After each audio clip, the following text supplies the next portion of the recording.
И вновь археологи радуют новыми находками. В процессе раскопок древнего городища на территории Гамурзиева найден скелет женщины аланской эпохи. Много вопросов вызывает форма черепа и то, как она была захоронена. Работы проводятся сотрудниками Института археологии Кавказа и археологического центра имени Крупнова. Зелимхан Калоев расскажет подробно.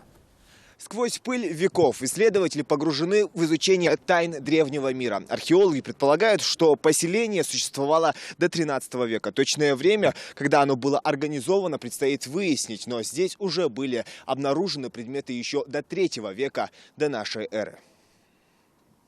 Вот так, слой за слоем, археологи выкапывают бесценные находки. В одной из таких ям и был обнаружен скелет женщины с деформированным черепом и удлиненной шеей. Этот способ изменения формы головы был распространен преимущественно у поздних сарматов и аланов. Кстати, погребена она не в отдельном захоронении, как это было принято, а на территории самого поселения, в хозяйственной яме, что ставит еще больше вопросов перед археологами.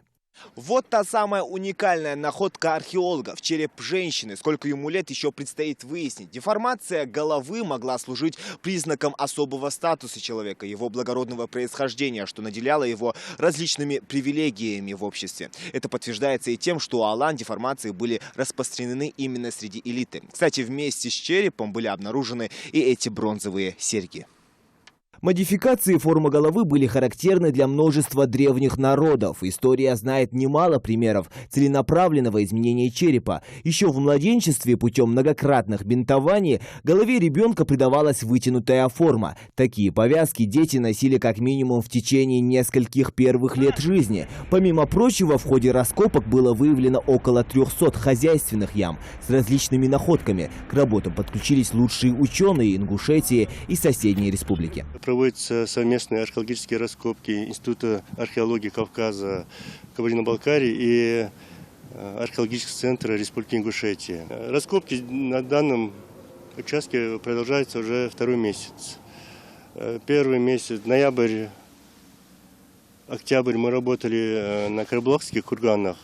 И вот уже с начала декабря работаем на данном участке. Первые следы существования древней культуры были обнаружены близ селения Яндари при проведении работ по реконструкции федеральной трассы Кавказ еще осенью прошлого года. Вначале были найдены украшения и детали оружия эпохи поздней бронзы, наконечники стрел, копья, мечи, а также бронзовые гривны и керамика. Археологи не могли и предположить, что самые ценные открытия лишь впереди. Под этим полем сотни лет покоились люди высокого статуса, а именно знатные воины. В их могилах также были обнаружены наборные бронзовые пояса для крепления скифского меча Акинака и десятки других предметов. Погребение относится предположительно к скифскому периоду кабанской культуры. Большинство могил погребений разграблено еще в древности было, но те крупицы материальных находок, то, что удалось обнаружить на сегодняшний день, они, несомненно, прольют новый свет на проблематику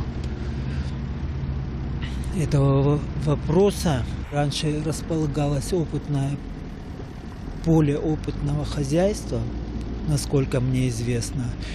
И эти курганы были сильно запаханы, но тем не менее они хорошо читаются на космоснимках. Рельеф виден. Возможно, в древнем городище, обнаруженном в селении Гамурзиева, жили прямые предки ингушей – аланы. Человеческие останки, кости диких и домашних животных, керамика, наконечники стрел и женские украшения относят по предварительным данным к бронзовому веку. Также на месте старого городища прослеживаются необычные следы обожженной глины. Судя по раскопкам, тут, как мы видим, просматривается в древности, скорее всего, был ручей, высохшее небольшое русло, которое стекало в Сунджу. А известно, что представляют из себя вот эти ямочки, которые сзади? В данный момент мы анализируем их, пока к единому мнению не пришли.